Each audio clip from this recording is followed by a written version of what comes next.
Oke, baik. Selamat sore. Perkenalkan, nama saya Roy Martin Dupong Tonung dari Prodi TPI PPA dengan NIM 2323703025. Di sini saya akan menjelaskan sedikit tentang mata kuliah ilmu ukur tanah poligon tertutup. Oke, next. Latar belakang poligon tertutup. Selanjutnya, maksud dan tujuan dari praktek tersebut. Yang ketiga, lokasi praktikum. 4, alat dan bahan. Yang kelima, langkah-langkah praktikum. Yang keenam, langkah perhitungan. Dan yang terakhir, langkah plotting. Yang pertama, latar belakang. Di dalam proses pemetaan terdapat pengukuran kerangka dasar horizontal atau pengukuran mendatar untuk mendapatkan jarak, sudut, dan koordinat mendatar antara titik-titik yang diukur di atas permukaan bumi. Dan pengukuran kerangka dasar vertikal atau pengukuran tegak vertikal untuk mendapatkan jarak, sudut, dan koordinat tegak antara titik-titik yang diukur serta pengukuran titik-titik detail. Titik-titik yang telah diperoleh kerangka dasar horizontal dan vertikal.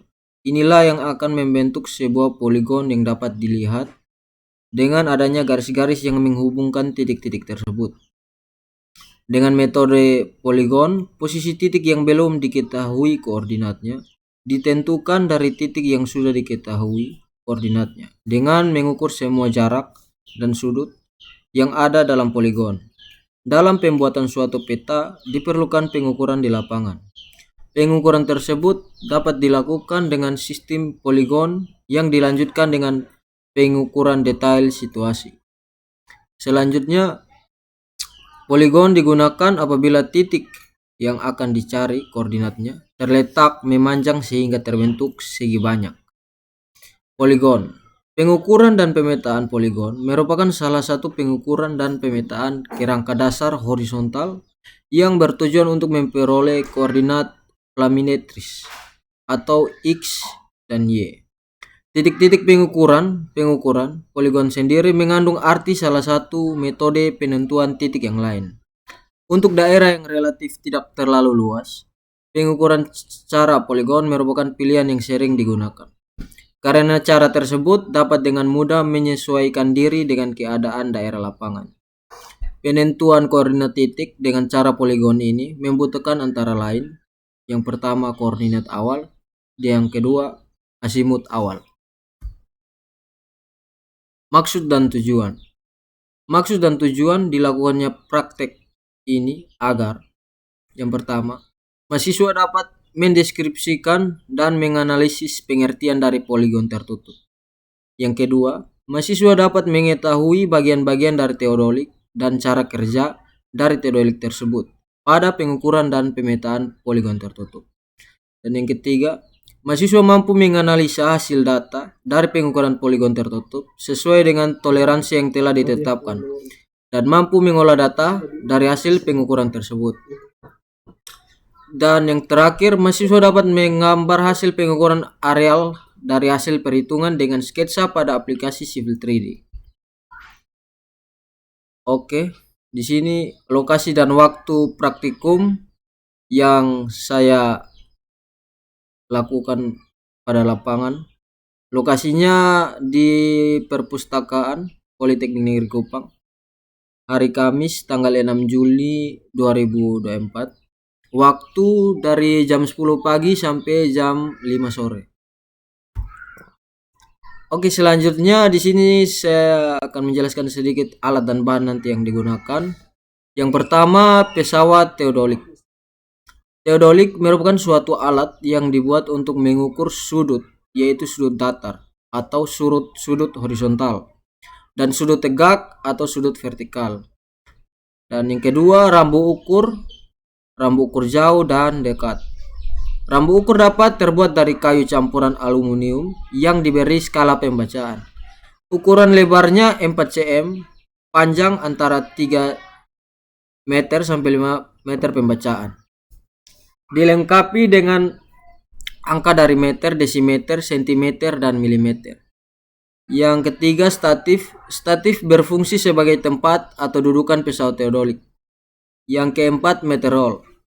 Kegunaan utama atau yang umum dari roll meter adalah untuk mengukur jarak yang lumayan panjang. Yang berikut, meter tangan berfungsi untuk mengukur tinggi alat. Nifo rambu fungsinya sebagai pedoman agar rambu ukur berfungsi tegak lurus. Yang berikut, kompas berfungsi untuk membantu mencari arah utara saat pengukuran. Berikutnya, GPS handle, yaitu berfungsi untuk pengambilan koordinat di titik awal pengukuran. Dan juga ada helm. Lanjut, payung berfungsi untuk melindungi pesawat teodolik dari paparan sinar matahari. Selanjutnya, palu, alat bantu untuk menandai titik-titik poligon dengan paku. Berikutnya, paku yang digunakan untuk penandaan poligon. Berikutnya, bahan, buku, dan pulpen untuk mencatat hasil pengukuran. Selanjutnya, langkah praktikum. Yang pertama, persiapan alat dan bahan, meliputi pengecekan keadaan alat dan bahan yang akan digunakan. Yang kedua, mengambil alat dan bahan lalu menuju ke lokasi pengukuran untuk melakukan pengukuran. Yang ketiga, setelah itu kelompok mendirikan statif pada titik P1 yang telah ditentukan, lalu ambil pesawat teodolik dari kotak alat. Lalu kita satukan dengan statif menggunakan skrup pengunci pada statif. Yang keempat, setelah alat selesai didirikan, kelompok melakukan centering atau center point. Yang kelima, lalu nifo kotak pada pesawat teodolik diatur menggunakan kaki statif agar gelembung nifo berada di tengah-tengah lingkaran agar membuat teodolik datar. Yang keenam, jangan lupa untuk mengukur tinggi alat menggunakan meter tangan. Kemudian cari arah utara menggunakan kompas dan kunci teodolik dengan menggunakan skrup penguncian horizontal agar teodolik tidak bisa bergerak. Dan setelah itu nyalakan teodolik dengan menekan tombol power pada layar display dan kita akan atur bacaan sudut horizontal pada arah utara menjadi 0 derajat 00. Dengan menekan tombol 0 set pada layar display sebanyak 2 kali untuk memunculkan sudut vertikal. Dapat menekan tombol V pada layar display. Yang ke-9, dirikan rambu pada titik poligon terakhir sebagai bacaan belakang. Kemudian putar skrup pengunci horizontal agar pesawat teodolik bisa berputar dan arahkan poligon terakhir. Lalu bidik menggunakan lensa okuler ke arah di mana rambu didirikan atau titik poligon terakhir. Setelah itu, bacaan untuk benang atas, benang tengah, dan benang bawah kemudian dicatat di tabel pengukuran. Koreksi dapat dilakukan dengan menggunakan rumus, yaitu BT atau benang tengah 2 kali dalam kurung BT kurang BB tutup kurung sama dengan BA dan berikutnya untuk mengetahui apakah bacaan benangnya pas atau tidak. Yang ke-10, catat bacaan untuk sudut horizontal biasa dan vertikal biasa yang muncul di layar display pada tabel pengukuran format DMS atau derajat menit detik dengan catatan bahwa pengukuran sudut biasa, horizontal, dan vertikal baterai teodolik berada di sebelah kanan. Yang ke-11, dirikan rambu di P2 sebagai bacaan depan, kemudian arahkan pesawat teodolik ke arah di mana rambu didirikan P2, lalu bidik. Baca bacaan untuk benang atas, benang tengah, dan benang bawah kemudian dicatat di tabel pengukur. Baca juga bacaan sudut horizontal biasa dan sudut vertikal biasa dan dimasukkan ke tabel pengukuran. Selanjutnya, dirikan kembali rambu di titik poligon terakhir, lalu arahkan pesawat teodolik ke arah di mana rambu berada untuk membaca sudut horizontal luar biasa. Putar pesawat teodolik hingga baterai alat berada di sebelah kiri. Kemudian bidik dan catat bacaan sudut horizontal luar biasa. Kontrol dapat dilakukan dengan rumus SH dan seterusnya.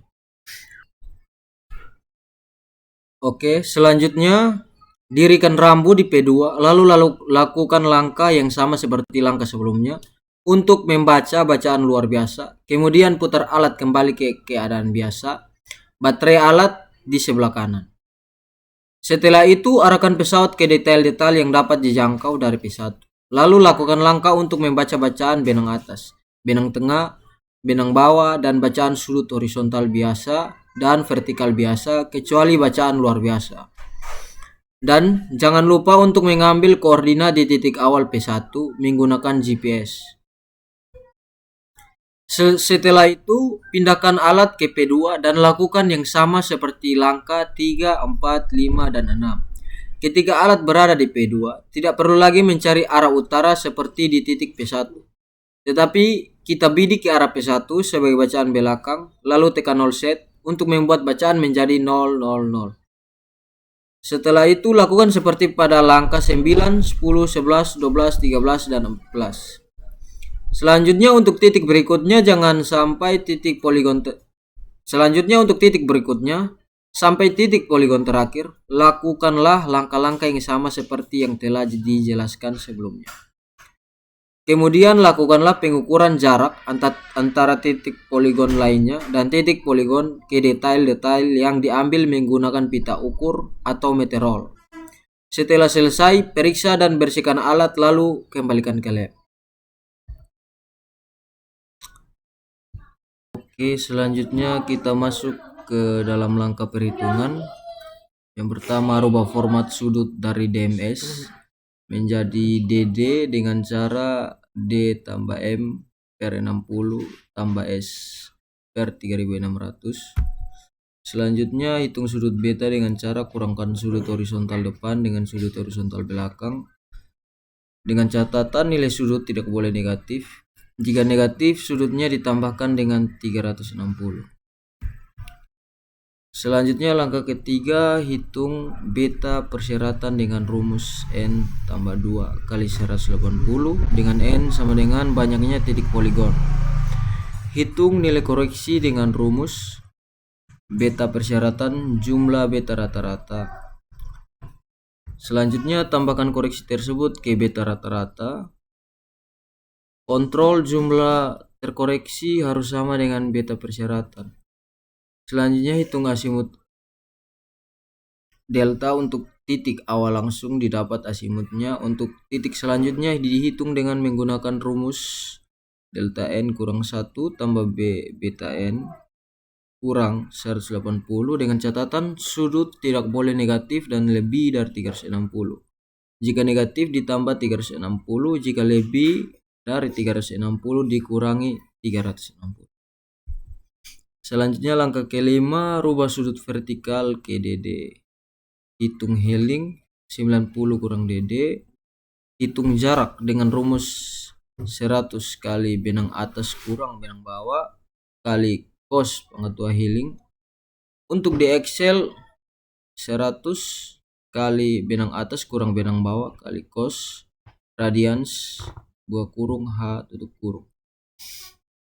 Dengan catatan jarak tidak boleh negatif. Hitung jumlah jarak. Langkah ke-7, menghitung delta X dengan rumus jarak X sin asimut. Untuk di Excel, jarak kali sin radians delta.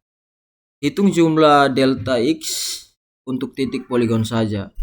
Persyaratan jumlah delta X sama dengan 0. Jika tidak sama maka harus dikoreksi. Nilai koreksi jarak per jumlah jarak X buah kurung minus Fx tutup kurung, di mana Fx adalah jumlah delta X. Terkoreksi delta X tambah koreksi. Selanjutnya jumlah koreksi harus sama dengan jumlah delta X tapi beda tanda.